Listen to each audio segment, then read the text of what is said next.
Hi everyone, it's Tracy Kiernan from stepbysteppainting.net, and in this tutorial I am going to be painting this Galaxy campsite painting on a 10 by 20 canvas. I am also going to be demonstrating how you can paint a galaxy with a makeup brush. This is one of those e.l.f. brand blender mineral brushes. I'll link to it on the video as well as the blog post.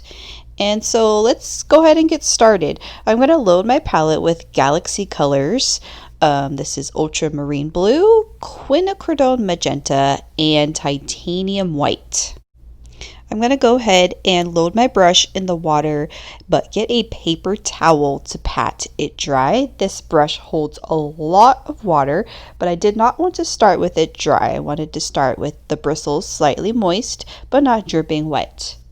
So first I'm going to load the brush in the Ultramarine Blue. I am pretty much going to paint this entire canvas a galaxy because the sky and the water are essentially the same. That galaxy is going to be reflecting on the water. I'm going to leave a gap at the bottom because I know there's going to be a land silhouette on the bottom. But also I'm going to leave a gap in the middle because the middle is where that bright part of Milky Way will be. So I am applying the paint kind of like if you're applying makeup to your face, but we're using this brush to paint on the canvas.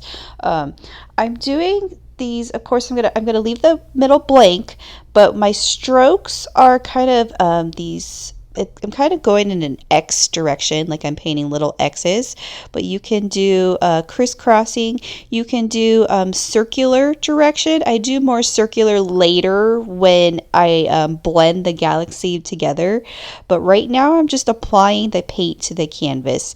And pretty much making kind of this box with the white left in the middle and a little bit of a blank area on the bottom.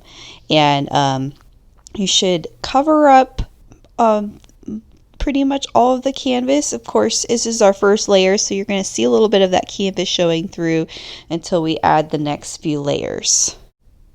The next thing I'm going to do is load my brush in the Quinacridone Magenta. I did not rinse that blue off the brush. And my goal is to have this ultramarine and quinacridone blend together to make sort of a dark purple. Now, if you don't like the blending together on the canvas technique, you can take the two colors, the Ultra and the Quin Magenta, mix them together on your palette about equal amounts to make a dark purple, and then you can take that dark purple and do exactly what I'm doing here. But I'm skipping the mixing the palette step and just applying it to the canvas. So I'm adding it over the blue. I'm not trying to get rid of all the blue. I'm trying to kind of blend it together to make my second layer, but I'm only doing it on the outer part. In this galaxy, sky, and water, the brightest part is in the middle. So this is a darker color. We want that darker color to be on the perimeter of our canvas. Okay. So you just, this makeup brush, I really enjoyed using it. I felt like it really blended these colors very nicely. And so what I'm doing here is I added some more blue to my palette, and I'm going to add this blue. I'm going to get kind of closer to that center. So we have that dark purple on the side, and now I have this blue. So I kind of want my dark purple to sort of blend with this blue now. So now the middle part is getting a little bit brighter because that blue is lighter than that purple. And so I'm letting those colors blend together. I'm using my blender brush to blend those colors. And I was saying how this blender brush works really nicely for blending these colors on the canvas. You can try having your brush kind of go circular. That kind of helps the blending a little bit better. And so then I'm going to start working in this middle, and this middle is a very bright area. So I don't want to use pure white yet because that white will just take over my sky. So on my palette, I mixed blue and white together to make a light blue, and I'm going to apply that light blue to the middle where that white blank was left, and I'm going to blend it back out into those darker areas. And you're going to get this big light blue blob at first. It may not blend easily into those darker colors, but we can always go back and add more darker colors and blend that back in. So this is the part where you're really putting your makeup brush to work, because you're really working that brush, putting a lot of pressure on it to get those colors to blend.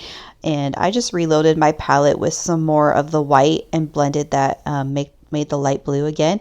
So I'm just going to keep applying that light blue to the middle and blending outwards. And that's okay if your light blue is not blending all the way with your darker colors. Perhaps your darker colors have dried already, so it's not blending at all. We will always be able to go back and add more of the darker layer on there. In fact, it gives your galaxy painting more depth the more sort of layers of color that you put onto it.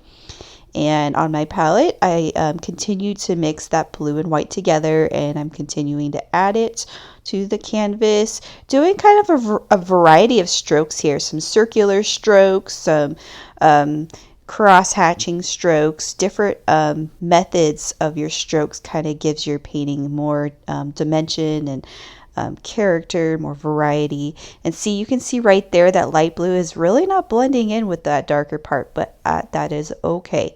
So we have our light blue blob right there in the middle of our canvas. So now we want to go back in and add some of these darker colors to kind of blend it out. So at no point did I rinse my brush. I know I still have white on that brush, but I loaded it in with some Quinacridone and some of Ultramarine. And I'm going to put this brush to work again. Still putting this brush to work. I have this darker colors, and I'm going to blend that area where that light and dark meet. Lots of circular strokes here, because those circular strokes will give you that sort of dreamy cloud look that makes the galaxies look really cool in paintings. And so I loaded some more Ultramarine on my palette there and mixed it with that Quinacridone. And you can kind of have fun on your palette. It makes different different shades of that blue and purple, and it doesn't have to all be the same. And so now I want to just really important, that middle part needs to stay bright. So I'm not adding any dark color to that vertical sort of stripe that you see in the middle there. Don't put any dark color there, because then you'll have to go back and add more white and things just get messy. So I'm going to add more white. See how light that is right there? We don't want it that bright. So if it's like super bright, go back on your palette, add a little bit more darker colors in there just to kind of dim it down a little bit, because we don't want pure white in that area. We want it to be lighter but not pure white. So I'm going in there with that circular stroke thing in the middle, and I'm just blending it back out into those darker colors that I added. And it's kind of a light purple sort of blob going on here. Lots of circular strokes. Get that to blend. Now you don't want to over blend, because then you have everything be the same color. So there's kind of a balance between blending and over blending. And so I just added a bit more white to my brush. I just adding that right in the middle. The middle needs to be the brightest, so that extra layer of adding the white and then blending it back out.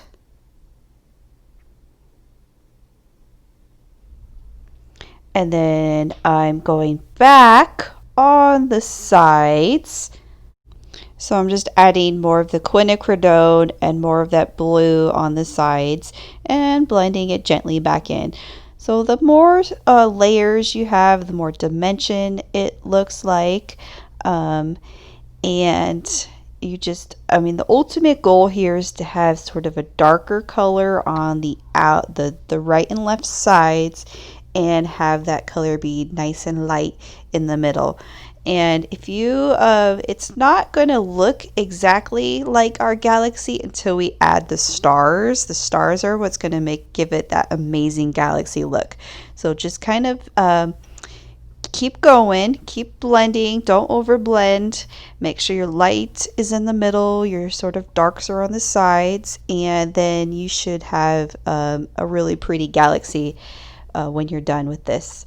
And you got to really work that brush. I just find with the circular strokes it helps blend it a lot easier, especially when you have all those layers of paint on there. You really can do some nice blending with those sort of circular strokes. And I'm just going back in and adding a few more layers of the dark on the sides and a few more layers of the lights in the middle. And you can stop at this point. I just kept going.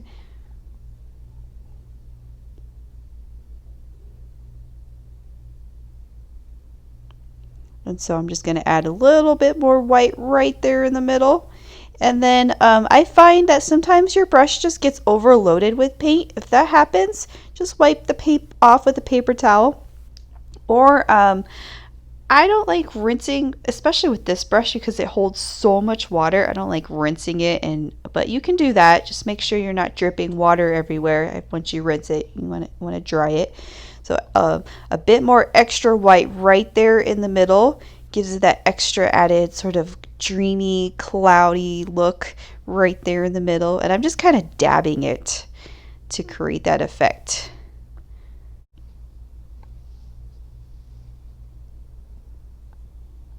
As I'm adding that white, I'm really kind of blending it back out as well. So I'm just doing that extra brighter layer right there in the middle. And so when you're done with the sky and ready to move on with the stars, I'm going to demonstrate next the splatter technique with the toothbrush. So this isn't the first time I'm doing this with the toothbrush, but if you've never done it before, I highly recommend you practice on a paper or even on your palette before you do it on the canvas, because it gets kind of frustrating if you mess up and your stars just kind of don't come out right. So practice it first to make sure you have the right consistency. You want to water down the white slightly, but not so where it's dripping. It should be enough to where if you splattered, it'll make a nice fine star, but if it's too thick you'll get a bunch of globs of stars and you don't really want that. So get the right consistency of water to paint, and then when you feel comfortable, go ahead and add your stars to the canvas. Now when I did this, I wanted to make sure there's a nice concentration of stars right there in the middle. So I made sure that my stars were added right there, and then, but of course I did stars everywhere else, but especially in the middle, a nice concentration of stars. So you see the really pretty effect the splattering of the stars creates. It kind of completes our galaxy look. I'm going to move on to the silhouettes of the land, and this is done with a 3/4 inch flat brush and Mars Black. I like to slightly water down my Mars Black because it's such a thick paint for some reason. Adding just a teeny bit of water in there gets it to flow a little bit nicer. And I am going to find the exact middle of the canvas. You don't have to measure it, just kind of eyeball it, but the horizon line is pretty much right there in the middle. I'm going to use the tip of my brush to paint a horizontal line right there in the middle, and then I'm going to turn that line into a mountain and sort of make a wavy line to kind of make it look like a mountain or a kind of a hilly, uneven land way in the distance. And then at the bottom of the painting we have the land where our tent and our campfire and a couple trees will be situated on. So that area is kind of larger, and kind of estimate maybe a couple inches high from the bottom of the canvas and make a wavy line and fill it in solid black. Sometimes I'll even dip my brush in the water like what you just saw and then load it into the paint, and it helps to get it to flow just a little bit. This black likes to be nice and thick and not so flowy unless you add a bit of water into it. So then I'm going to do these little teeny tiny trees way in the distance, and I'm using I believe this is a number 2 round brush. And so I'm just going to use my brush to paint some really simple trees, and I like to start at the top and just kind of stroke downwards, making the little tiny branches that form sort of a triangular shape. And I'm just going to paint a cluster of trees on the right side of the canvas as well as the left. So you can do as many trees as you want, or as many trees as you don't want. If you only want like 2 trees because you don't really enjoy doing trees, it's up to you. Or you can even leave this landmass without trees. So your painting, you can kind of customize it your way, but I'm just doing some of the trees are overlapping, so they're very close together. And like I said, I'm going to do some more trees on the left, but I did not have them go all the way across. That would be way too many trees, and I kind of like the look of the opening space in the middle. This is the first tutorial I am actually using a 10 by 20 canvases. I get quite a few requests for paintings on this size canvas, and it is an awkward size. It's actually a really there's a lot of creative things you can do with it, but your painting has to be either a very vertical painting, or if you want your canvas to be horizontal, it would have to be a very panoramic painting. But so what I'm doing here is I'm adding some reflection. So it's very, very subtle reflection because this is way in the distance. I just do these little tiny horizontal lines right under the tree and a little bit right under the landmass. But I mean, it's not even going down very far into the water.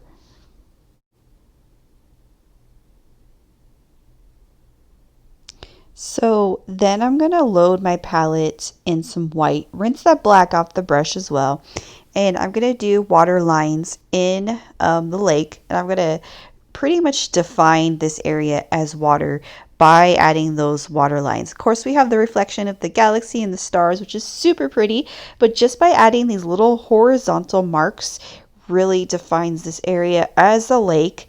And with these reflection lines, you kind of want to make the ones way in the distance to be smaller, and you can definitely overlap some of those black reflection lines that you made with the trees, but some of the lines that are kind of towards the bottom are a little bit longer and wider, but pretty much did lines everywhere, and not too many, but pretty much everywhere. In this next step, after the water lines, I'm going to use a white chalk pencil to draw in my tent. So I'm going to start at the top of my tent and draw kind of a curved line. And because it's a triangular tent, but it kind of dips down at the top. So a curved line about 2 or 3 inches from that top of that the black land area, and then it's going to be a triangle, so I'm going to form my triangle shape by going diagonal, and I'm going to continue my triangle shape diagonal. So there's my triangle, and then the bottom part I'm going to actually kind of draw over that to redefine it. But then my bottom part is flat, horizontal. And then there's an opening. So the opening goes to a point at the top and it kind of curves down. So you imagine the opening of the tent is kind of triangular, but it's curved. And so we have the horizontal line for the bottom, but then I also did a diagonal line on the inside. So you can actually look and see the inside of the tent. So what I like to do with my drawings is kind of go back over my lines and just kind of define where I want that line to be, and making it more defined and not so sketch-like. I really like this chalk pencil. This is the first time I'm using it. I just bought it. This is, I think the brand is Mr. Pencil. I will link it in this tutorial exactly what it is, but it's chalk in the form of a pencil, so you can do precise lines. The eraser works on it, and also it is water soluble, so you can erase it with the wet paintbrush. So I drew my tent, and I'm going to draw my campfire next, and I'm just going to start with the little cross of where the wood parts of the cross is. So let me show you how this erases really nicely. I love this pencil. So like a little X for the bottom where the wood is going to be, and then I drew the flame. You can just make it very sketch-like, because when you go and paint this, it's not going to exactly be the shape. It might be bigger, it might be smaller, but it's just kind of a sketch of where you want that fire pit to be. And I went in and defined my wood a little bit, made it more 3D-ish. And then I'm going to trace a circle for the moon, and I am ironically using a flashlight to trace my moon. I believe it's like 3-inch diameter circle, so find any circle to trace. If you want, you can use a compass or just kind of eye it. Then we are going to paint the tent white. So you can use any brush for this step. This is a number 4 bright brush that I grabbed, and titanium white. And so what I'm going to do is I am going to paint the left side of the tent white. This is because the tent is such a bright entity in this painting, and I need the layer to be white first to make sure it's going to be extra bright. And so that's what I'm doing here. I'm painting the first base layer of my tent. And you can kind of have your strokes go in the direction of the tent. So the fabric of this tent is kind of curving downwards. So you can kind of make your strokes go that way. And then I don't want to lose my shape of the tent. So when I painted the opening, I switched brushes here because it's a smaller area that this 4 bright brush can't really get into. But I left that opening blank. So on the inside of the tent, we're not painting, but these, the front side of that triangle, we are. But I'll show you also what I did here because I didn't want to lose the shape of my tent just because I painted it white.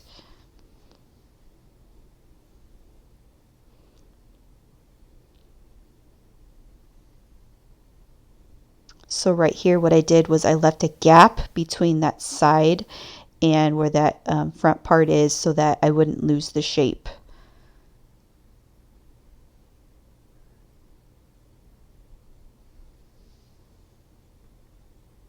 So we're going to let this white dry before painting it yellow. I'm going to move on to the moon. Now you can paint this as a full moon and add some fun moon texture in there, but I wanted to do this whimsical crescent moon. So I'm using a my number 4 brush, but I switched to my round brush because this needs to be a more precise stroke here. So what I'm doing is I am painting a crescent shape on the inside of that circle. Here I switched to a number 4 brush, number 4 round brush, so I can get a tip right there on my crescent. And then I got the bottom part of it to tip. And to create that sort of whimsical moon effect, I'm actually going to use my finger to smear it. So right there on the edge, I'm smearing that white paint with my finger, defining that tip again right there. Adding more white paint, making it nice and solid, and then taking my finger and smearing it some more. And then I decided to have some fun and add a little bit of ultramarine blue. So I dipped my finger in some ultramarine blue that was straight from the paint bottle, and I'm just adding just a teeny bit of ultramarine blue. You can see even that I dabbed my finger back on the palette because I don't want too much blue, just a teeny tiny bit to give it that effect that it's blending with that white but still creating that sort of crescent whimsical moon effect. Dipping my finger back in a little bit more blue, wiping it off on my palette a little bit, and just kind of defining that crescent. Essentially I want that white part to create the crescent, but the part where the earth's shadow is on the moon, then we can't see that part. It's kind of blue and dark, and we don't want the stars showing through there. And so I'm just keep going back and forth with blending, defining my crescent, and then adding that blue to sort of blend it back in the middle part, the negative space of the crescent. That's what I was trying to think of. So you're going to see me kind of go back and forth with this blue and white and blue and white, just defining my crescent shape and kind of blending it out. I got kind of frustrated with this. It wasn't doing what I wanted it to do. And then when I finally got what I wanted it to do, there ended up being this cool face on the moon. I didn't intend to have a face show, but it's always kind of cool when a random face shows up. So you'll see, maybe you'll see what I see from the face on the moon here just in just a second. But I'm going back and forth with that white and the blue, blending it to create that pretty look.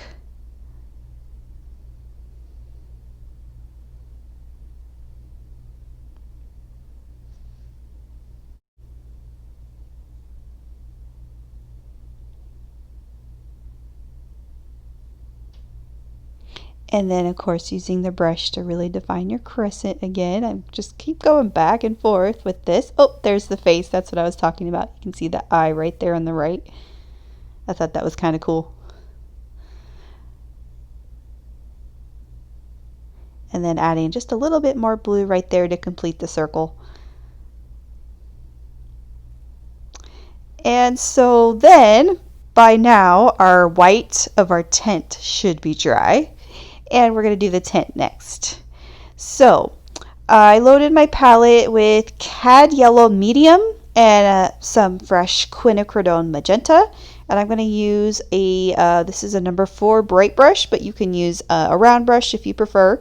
And so I'm just going to paint the side of the tent yellow, and I want to blend Quinacridone Magenta at the top. When you're doing your strokes, have your strokes kind of curve and go in the direction of that fabric of the tent. Load your brush in quinacridone without rinsing. Apply it to the top of the tent where it's curved, and just kind of gently stroke it down. It's not going to be like a perfect blend. It's just going to kind of abruptly blend or kind of expressively blend. But just so it's a little bit quina at the top and lots of yellow at the bottom.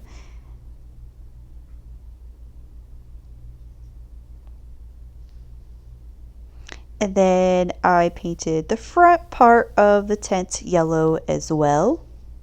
A little bit of a bad camera angle right there, I'm sorry. There we go. But this is actually a number 4 round brush I'm using because it's a smaller area. But I'm not going to do the quinacridone blending for this part. It's just going to be completely yellow.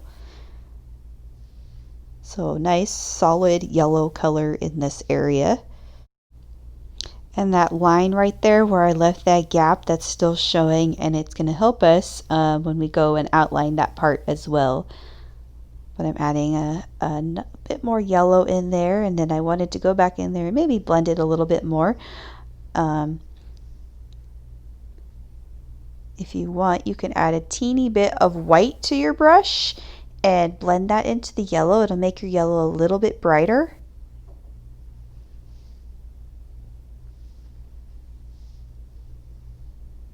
More blending of the yellow and quina. And so I think I'm done with that part. Maybe a little bit more blending in there.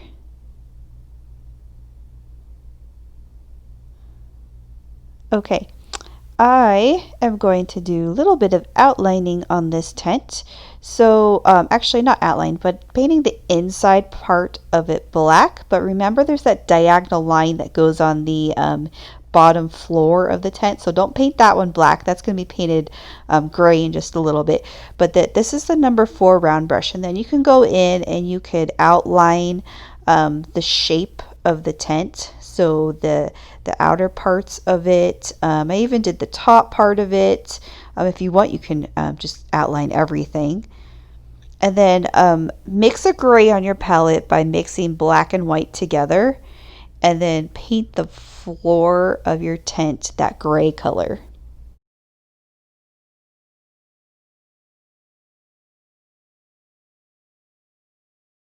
And then I even took what was left on my brush and maybe even a little bit of yellow in there, and just kind of apply it to the ground, give the ground a little bit of a texture, and perhaps the tin is kind of casting a light on the ground. So just a little bit, not to paint it yellow or anything, but very translucent. Yellow is pretty translucent against black, so it'll show up very lightly.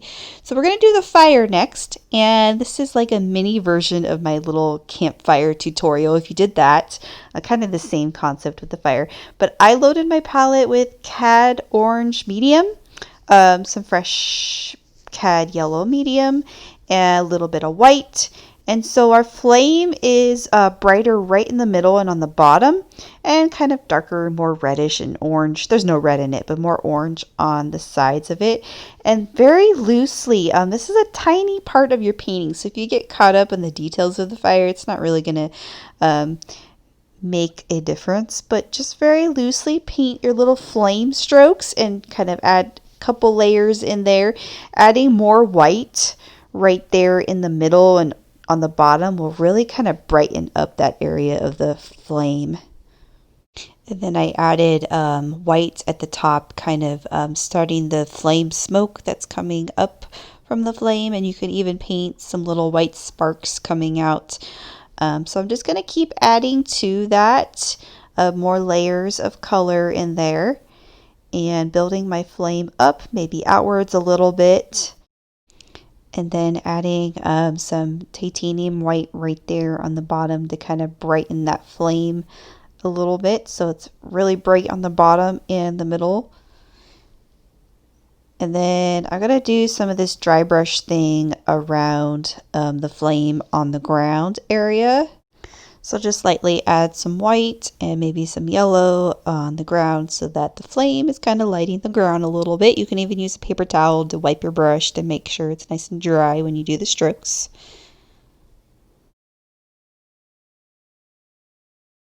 And then I am going to define my logs, my wood of the fire, just painting circular end to it and the little X kind of cross wood thing going on here.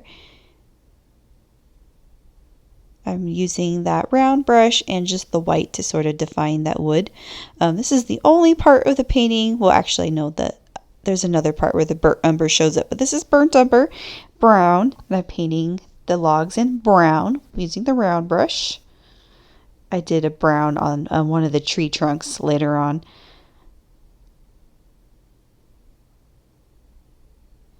And then you can go in and maybe add a little bit of texture in there if you want.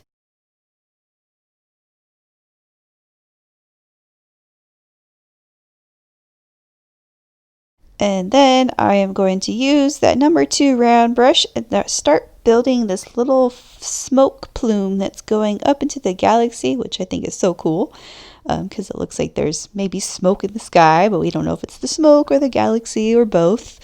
But just kind of gradually paint a long wavy line that goes up into the sky. You could even water down your white a little bit to make sure it's nice and thin and flowy. And I went back in with some more white and yellow right there, and I wanted that part of the flame nice and bright right there in the middle and on the bottom. So another layer right there of brightness. And then, so this next step, we're going to bring out our fan brush. I think this is a number 2. It's either number 2 or number 6. I get them mixed up.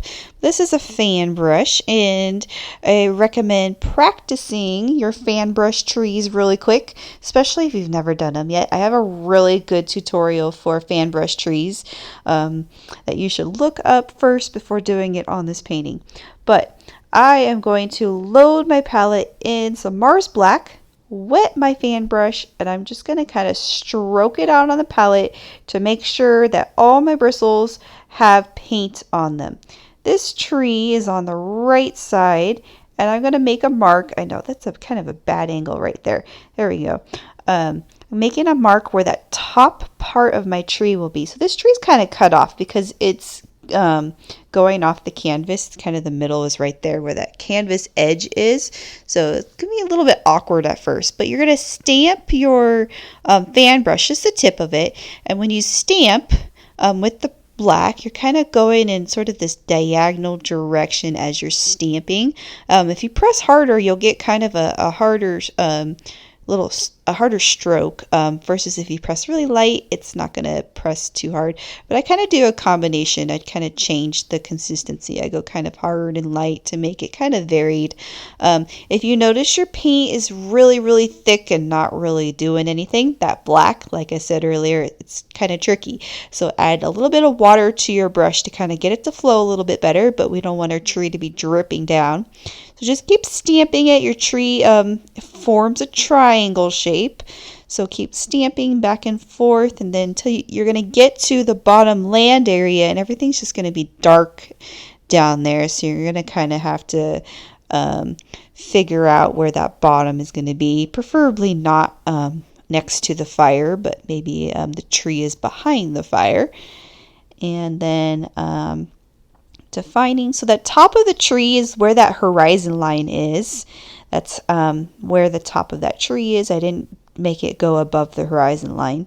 And I'm just going back in there and kind of filling in some gaps. But later on, I will go in and add some green to this in color, but that's just the base of my tree. Then I'm going to go in with a round brush and that burnt umber, just defining the tree trunk right there. And I am going to do another tree on the left, same height, so starting right there in the horizon line, only this tree is going behind the tent, and it's not really going off the canvas, maybe a little bit, but we're going to see the full width of this tree. So make a little mark at the top where the top of the tree is, and you're going to stamp your brush, the tip of your bristles, and working in a zigzag direction, left and right, having your tree kind of take shape. It gets wider as you go down and it kind of forms that triangle shape. And of course it's going to go behind the tent. We don't want to lose our pretty tent part of the painting. We cannot add our greens to these trees until the black dries. So we're going to have some fun in the sky. I am going to paint a comet. I have my round brush and I'm going to dry it off. So I painted that dot, dried it off, and smearing that paint with the brush after I dried it off with the napkin, that'll create that comet tail effect. And you can do several or shooting stars. It could be a comet, it could be a shooting star, whatever you want it to be. You can do as many as you want, but I really love the Big Dipper. Ever since I was a kid, I've always been fascinated with the Big Dipper.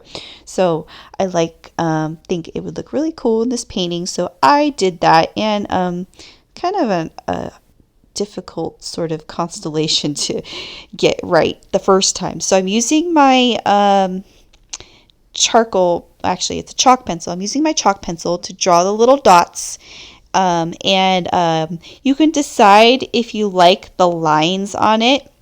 And this is the second time I'm doing this painting, but in the first one that I did, I left the lines there, and it looks pretty cool and whimsical if you leave the lines there, or you can erase the lines, but you still have the constellation. So I'm going to erase the lines in this painting. If you wanted the lines, you could actually use the chalk pencil and just leave it and do like a spray fixative over it, perhaps, maybe. But what I'm doing here with the round brush is going back over those star dots. You see how they got brighter right there. We can still tell that it is the Big Dipper. And so now our silhouette trees are dry. If they're not, you may need to get a hairdryer or take a break. But I loaded my palette with deep green permanent and some fresh titanium white. And so I'm going to start with the deep green permanent, and I'm going to do the same thing. I'm just adding another layer to my tree, same technique, but with the green. So I'm loading my brush with the deep green permanent. Make sure you spread it out on your palette, get all that green spread out on your bristles. You want your bristles to be spread out and not all clumped together.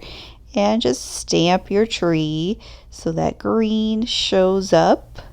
But you don't want to cover all the black. So the goal is not to go over all your black. The goal is to make the green with a lot of black still showing through. And I did the same thing for the tree on the left. So adding a layer of green in there. And we are going to go lighter here in a bit. We're going to add some white to our brush to make a lighter green. And we're just going to layer. So I'm adding white to my brush, spreading it out. So now I have a light green. I'm going to go and do my next layer. You just want to be really careful. So if your green is super bright and white, it's going to look like there's snow on your trees. If you want snow on your trees, that's fine, but I didn't want snow on these trees. Just make sure your green is a green and not too much of a white. And so you see what happened, adding that lighter in there really brightens that tree up. On this one, I actually made sure I made extra lighter green on the right side of the tree, so it kind of gives that sort of shadow in the tree. But this one I did it pretty much everywhere. but I really like how it looks on the tree that's behind the tent, making sure that not all of it is covered in light green. But I went back and redid my tree stump there. And just going back in there, adding some more layers. If I wanted to, I could even add a bit more black in there if I wanted more shadow in my tree. So you can just kind of play around with the colors. You don't want to overdo it because then everything would just kind of turn into a big blob if you just keep adding more layers to it. And then I wanted to go in and add some more of that dry brush look on the ground. I like how that looks with the little subtle glow on the ground. It's a little bit of yellow to my round brush and just kind of adding it to the ground area. This tutorial is coming to its conclusion. I had a lot of fun designing this painting. I really love the look on the 10 by 20 canvas with the galaxy in the sky. Read my blog post. There's a little bit of a meaning behind this painting if you want to read up on that. But I'm using a little brush to do my signature, and then I went in and with that white and just kind of redefined my little logs right there. But that's it. This is the conclusion of how to paint Galaxy Campsite. Thanks for watching and painting with me.